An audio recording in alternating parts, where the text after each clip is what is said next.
Subscribe करें अपने YouTube channel लानामोट medicine को और बेल आइकन दबाएं लेटेस्ट नोटिफिकेशन पाने के लिए। वेलकम फ्रेंड्स, सुस्वागतम दोस्तों। आज के इस वीडियो में हम स्किन पर होने वाली एक आम समस्या के बारे में जानेंगे जो मुख्य रूप से चेहरे पर दिखाई देती है, जिससे मरीज के चेहरे का अपीयरेंस तो बिगड़ता ही है, साथ ही उसका सेल्फ कॉन्फिडेंस तथा सेल्फ स्टीम भी काफ़ी बदल जाती है। वह बीमारी है रोजेशिया, जिसे हिंदी में चेहरे की लालिमा भी कहते हैं। यह बीमारी क्या है, बीमारी होने के क्या कारण हैं, यह बीमारी होने पर क्या लक्षण दिखाई देते हैं, यह बीमारी किन किन में हो सकती है और इस बीमारी को ठीक करने के लिए डॉक्टर द्वारा क्या इलाज दिया जाता है और क्या पूरी तरह से इस बीमारी को ठीक किया जा सकता है, यह तथा इसके अलावा भी कई अन्य महत्वपूर्ण जानकारियाँ इस बीमारी के बारे में हम जानेंगे, इसलिए वीडियो को पूरा देखें। मैं हूँ आपका होस्ट मोहित आदिज, आप देख रहे हैं अपना YouTube channel learn about medicine. चलिए आज फिर कुछ नया सीखते हैं।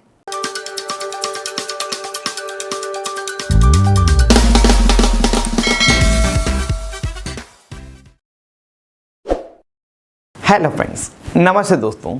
वीडियो में सबसे पहले जान लेते हैं कि रोजेशिया को कैसे पहचानते हैं। तो जब यह बीमारी होती है तो मरीज में कुछ विशेष लक्षण दिखाई देते हैं जो उसके चेहरे पर आँख, ठोड़ी, गाल, नाक सभी जगह पर हो सकते हैं। चेहरे पर व्यक्ति को सूजन के साथ रेडनेस हो जाएगी और यह लंबे समय तक रहती है। यह रेडनेस स्किन के कलर पर डिपेंड करती है कि कितनी दिखाई दे।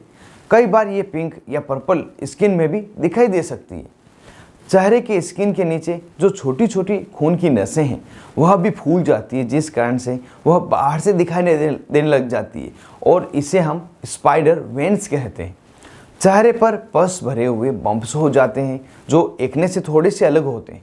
आँखों में ड्राइनेस, रेडनेस, इरिटेशन, पानी आना, पलकों में सूजन आ जाना, इस तरह की स्थिति भी होती है। मरीज के नाक की स्किन मोटी हो जाती है, नाक बड़ा दिखाई देता है।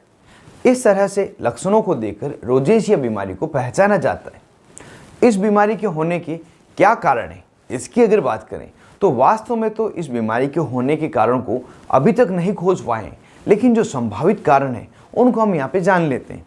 कारण जैसे कि ज़्यादा समय तक किसी व्यक्ति का धूप में या गर्म हवा में रहना, गर्म पेय का ज़्यादा सेवन करना, फास्ट फूड ज़्यादा खाना, स्पाइसी फूड, ज़्यादा मसाले वाला खाना खाना, अल्कोहल का सेवन करना, ज़्यादा गर्म या ज़्यादा ठंडे तापमान में लंबे समय तक रहना, इमोशनल स्ट्रेस होना, हेवी एक्सरसाइज करने के कारण, कई बार ऐसी दवाइयाँ लेना जिससे ब्लड वेजल्स डायलेट हो जाए, जिसमें ब्लड प्रेशर की दवाइयाँ प्रमुख है, इनके कारण, कुछ कॉस्मेटिक प्रोडक्ट यूज़ करने के कारण आदि, इन सभी कारण की वजह से यह बीमारी होने का खतरा रहता है। किन्हें इस बीमारी होने का ज़्यादा खतरा है तो उनमें वे व्यक्ति जिन्हें आसानी से सनबर्न हो जाता है, जिनकी स्किन सूर्य की रोशनी के प्रति ज़्यादा सेंसिटिव है। इसके अलावा 30 से 50 वर्ष की उम्र के व्यक्ति, वह व्यक्ति जो ज़्यादा स्मोकिंग करते हैं, या वे जिनकी फैमिली में किसी को रोजेशिया बीमारी पहले ही हो चुकी है। वैसे तो रिसर्च में बताया गया है कि यह बीमारी एक आदमी से दूसरे आदमी में नहीं फैलती, साथ ही अनुवांशिकता के कारण भी यह बीमारी नहीं होती और हाइजीन कंडीशन भी इस बीमारी का कारण नहीं है। फिर भी एक रिस्क ज़रूर रहती है। अगर किसी को फैमिली हिस्ट्री है तो हो सकता है उस व्यक्ति को भी यह बीमारी हो जाए। अब जान लेते हैं इस बीमारी के होने पर डॉक्टर द्वारा क्या इलाज दिया जाता है। इस बीमारी के बारे में रिसर्च में बताया गया है कि इसे पूरी तरह से ठीक नहीं किया जा सकता, इसे कुछ समय के लिए कम किया जा सकता है और कई बार तो यह खुद से ही कम हो जाती है और कुछ समय पाकर वापस से रीअपीयर हो जाती है। लेकिन अगर इसके लक्षण ज़्यादा परेशान कर रहे हैं, दिखने में बहुत ज़्यादा अपीयरेंस बिगड़ गया है, तो डॉक्टर के पास जाने पर इस बीमारी को कम करने का ट्रीटमेंट दिया जाता है। उसे हम यहाँ पे जान लेते हैं।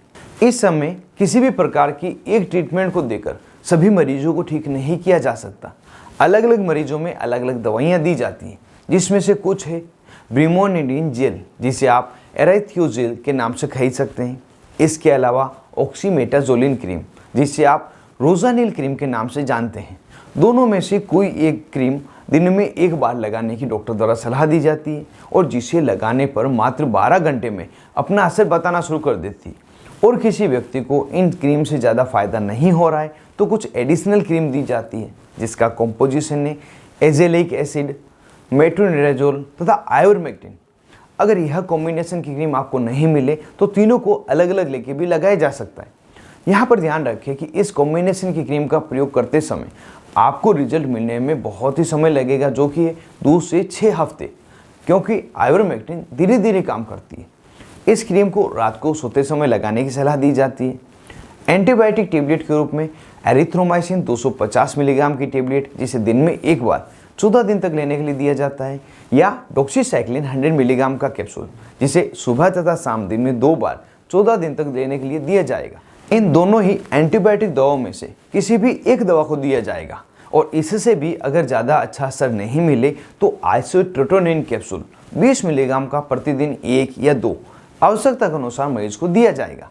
इस तरह से इलाज देकर मरीज की बीमारी को क्योर किया जाता है। और इस दौरान यदि किसी प्रकार का विशेष इवेंट या सोशल फंक्शन आ जाए जिसमें आपको इस बीमारी को छुपाना है, तो इसे मेकअप की सहायता से छुपाया जा सकता है, क्योंकि इसे पूरे तरीके से ठीक नहीं किया जा सकता। यह खुद ही डिसअपीयर होती है और अपने आप वापस से आ जाती है। इस बीमारी का बचाव कैसे करें जिससे कि जल्दी जल्दी वापस ना हो? तो इसके लिए आप धूप में निकलने से पहले सनस्क्रीन, लोशन या क्रीम का प्रयोग करें। यहाँ तक अगर क्लाउडी डेज भी है तो उस समय भी सनस्क्रीन का प्रयोग करें। साथ ही कपड़े से अपने चेहरे को ढककर रखें। अगर 1 या 2 घंटे के बाद आप अपना मुंह धो लेते हैं या नहा लेते हैं तो वापस से सनस्क्रीन का प्रयोग करें। इस तरह से आप जल्दी जल्दी रोजेशिया बीमारी को होने से रोक सकते हैं। यह बीमारी होने पर आपको डरने की आवश्यकता नहीं है। अगर लक्षण जरूरत से ज़्यादा लगे तो नज़दीकी अस्पताल में डर्मेटोलॉजिस्ट डॉक्टर, जो स्किन के डॉक्टर हैं, उनसे मिले, जिससे कि आपको यह या कोई दूसरा इलाज देकर इसका ट्रीटमेंट किया जा सके, क्योर किया जा सके। तो दोस्तों, आज के इस वीडियो में हमने चेहरे पर होने वाली एक विशेष बीमारी जो बहुत ही कॉमन है, जिसका नाम रोजेशिया है, इसके बारे में जाना। उम्मीद करता हूँ पूरी जानकारी मिलने के साथ वीडियो आपको जोर से पसंद आया होगा। यदि वीडियो आपको पसंद आए तो वीडियो को जोर से लाइक करें, और ऐसे ही दवाओं से तथा बीमारियों से जुड़े हुए वीडियो देखने के लिए चैनल को सब्सक्राइब करें। आज के इस वीडियो में बस इतना ही। मिलते हैं किसी नए वीडियो में, नई दवा, नए टॉपिक के साथ। तब तक के लिए स्वस्थ रहें और मस्त रहें।